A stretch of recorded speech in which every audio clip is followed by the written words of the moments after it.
Now that we have everything, paper backups, metal backups, item descriptions, and recovery instructions, we are ready to assemble the recovery packages. Let's get started. Here we have all the items that we'll put in these envelopes. It's a lot. We have all the recovery instructions, we have the backups of the wallet descriptor, we have backups of the passphrase both on paper and on metal, we have backups of the seed words, the QR code, the seed words on metal, and then we have the three seed signers, the signing devices, the three SD cards, one of which is in one of the seed signers, and the three micro SD cables. We'll lay out the envelopes on the table, that way we can have a clearer view of what goes where. We'll put the envelopes, we'll display them on the table, and then what we'll do is we'll put the items that go in each envelope on top of the envelopes. Let's get started. What I did is I took everything off the table so that we could lay out all the envelopes following our recovery packages distribution. As you can see, we didn't have the space for the signing device, so we'll do it right after we do all of these ones. This is going to be very easy. The signing device envelopes go with the passphrase envelopes for the owner and the two heirs. The four guardians do not have the passphrase nor the signing device. So now I took everything out of the table. I'm gonna go with the seeds and then the passphrase and then the wallet descriptor and then the recovery instructions and add every item that is supposed to be where it's supposed to be. Maybe you can see it, maybe not. We have seed 1, 2, 3, 4, 5. This will guide us to make sure we put the right items in the right place. So let's get started. What I'll do is I'll put a copy of the recovery packages distribution here so that I can follow what goes where. So I'll start with the seeds. Okay, for the seeds, we have the items description of each.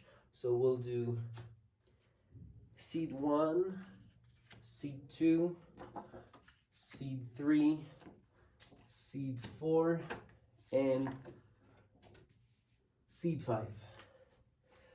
Then we have the paper backup. So we'll do seed 1, seed 2, seed 3, seed 4, and seed 5. Then the QR code. Well, we have the metal backup first, but we'll do QR code. That way we have all the plastified stuff below. Seed 3, 4, and 5. And then we have the metal backups. So here we have seed 1,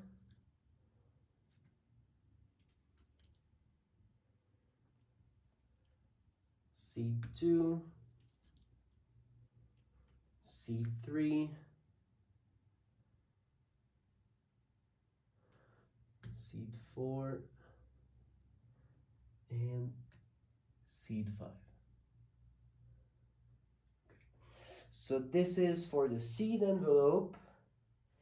Then we'll have the passphrase envelope, and for the passphrase we have the item description, the paper backup, and the metal backup. So we'll do item description, passphrase, passphrase, passphrase, and then paper backup of the 12 words like this, and then the three metal backups. Be kind. Okay. Then we have the wallet descriptor. So again, we'll do items description and then QR backup. So this is the items description.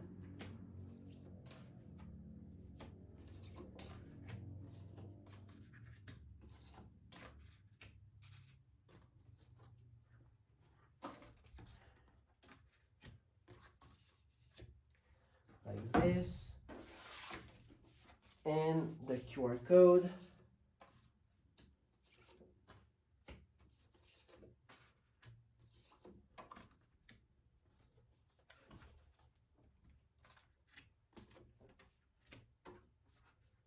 Like this. And then for the funniest part, the recovery instructions. And so we'll start with the vault description. So we'll do this, vault description.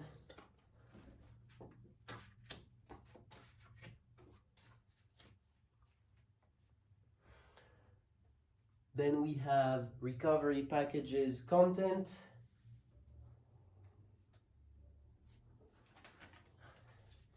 And so for this one, we have to make sure that, for example, the one that is destined for the owner will be there. And then the two ones that will be for the heirs will be these ones. Like this. And then the four others will be for the guardians. Right here. After that, we have the recovery packages distribution. And we might keep it for the last one, as we're still using this one to guide us for the envelopes. So then we have the wallet regeneration flowchart. And as mentioned previously, we have the wallet recovery flowchart here, and then the transaction signing flowchart here. So we'll do it like this.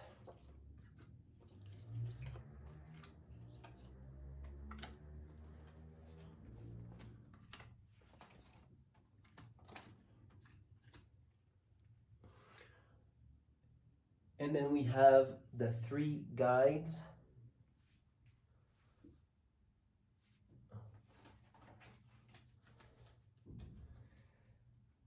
But before, what I forgot is the items description of the recovery, the recovery instructions packages.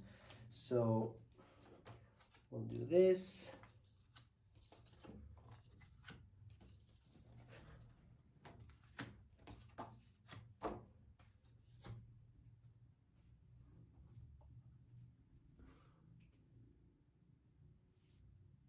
And then we'll end with the three guides. So guide 1,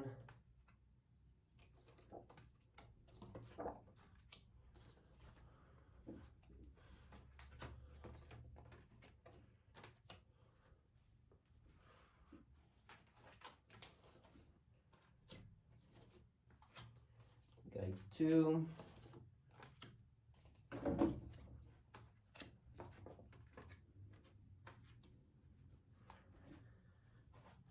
and finally guide 3.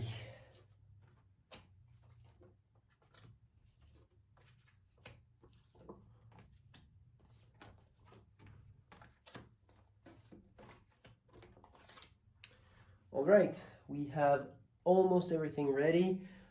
We're still missing the signing device envelope, which is right here.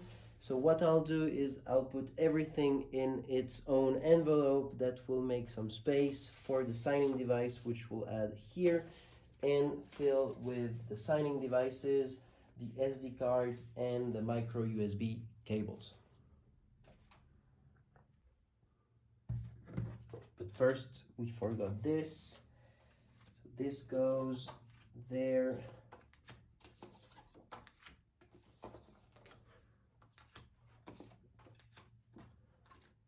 Like this.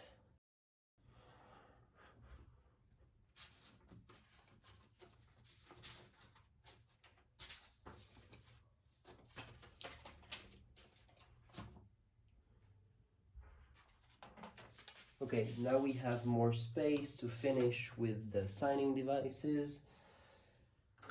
What we'll do is that we'll keep the one with the SD card for the owner, which is us, and then put two more for the heirs with their micro SD cards and add the micro USB cables like this, and then we can wrap them up just like the rest of the envelopes, and that's it. We did it.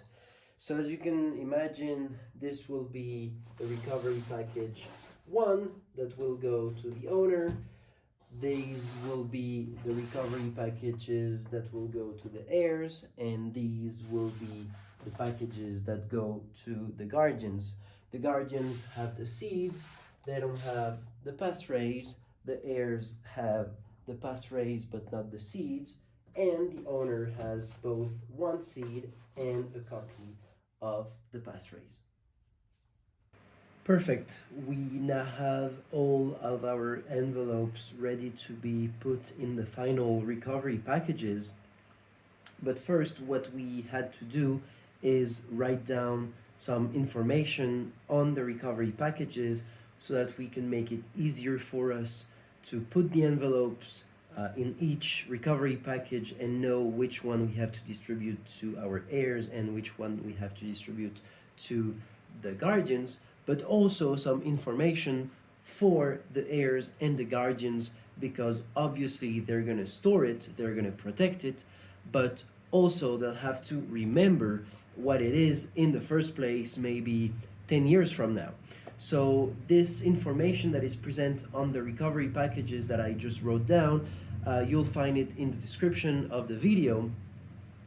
It's for the guardians, it's for the heirs, it's not for anyone else, because we're going to assume that if anyone else finds the recovery package, it means it's lost. That means if the package is lost, that the guardians and the heirs have to reach out to the owner and tell them that they lost the package. So you won't be able to read it well like this. Let's do this so you can read it. So again, I would advise using opaque bags, but it would make sense also to have transparent bags, because that way you could check that all the envelopes are in there without having to open the bag. So that is your choice. Each has trade-offs. So the idea is to say property of owner. Owner is you, so you put your name in there. That way the heir or the guardian will remember at some point, because they'll forget what it is, that it's yours. Then they have to understand that their role is to protect and secure the package. So we wrote down protected and secured by, and then you enter the name of the guardian or the heir and their location. This is very important, because if the package changes location and you don't know it, then if at some point you want to interact with the vault and you don't find the recovery package, that's a problem. So first you have to indicate where it should be stored at. And then you have to remind them that they can't open the package without your permission. So do not open without owner's permission. And lastly, if moved to another location, alert the owner immediately. And this is only for the guardian or the heir to understand that if it's not in this location, that means that you're not aware that it changed location. And so they have to alert you so that you can update the recovery package, or at least know that it's been moved to another place. So once we have that, we can put each recovery package's content in each plastic bag, and then we're done. We're ready to distribute the recovery packages. Let's do it. That's it. We have our 7 recovery packages. We have 4 for the guardians. It's written down on each recovery package so that we know which one goes to who, and 2 for the heirs and 1 for yourself. as the holder of one passphrase and one seed. So now that this is done, we're ready to distribute them. What we need to do is make sure that the heirs and the guardians understand that all they have to do is protect it and secure it. They don't have to interact with it. They just have to make sure it's in the possession of anyone but themselves. It's good practice for you to reach out to the guardians and the heirs every 6 months, for example, and make sure that they check the recovery package is still intact where they're supposed to store it. And you, as the owner of the whole vault, you have a list of where they are and exactly where they're stored in each location. Now, as you can see, I've used Ziplocs for demonstration purposes. Of course, you want to use something that is sealable and that, in the case that it would be opened, could be seen, because it like this it would be trivial to just open it and then close it again and take everything that is inside, copy it, and put it back in the recovery package. So that's it. Congratulations. We now have to distribute the recovery packages, and this is what we'll be talking about in the next video. We did it. We have printed all the recovery instructions and assembled our 7 recovery packages with all the necessary information separated in specific envelopes. They're ready to be distributed to the heirs and guardians. In the next video, we'll discuss how to distribute them securely. See you there.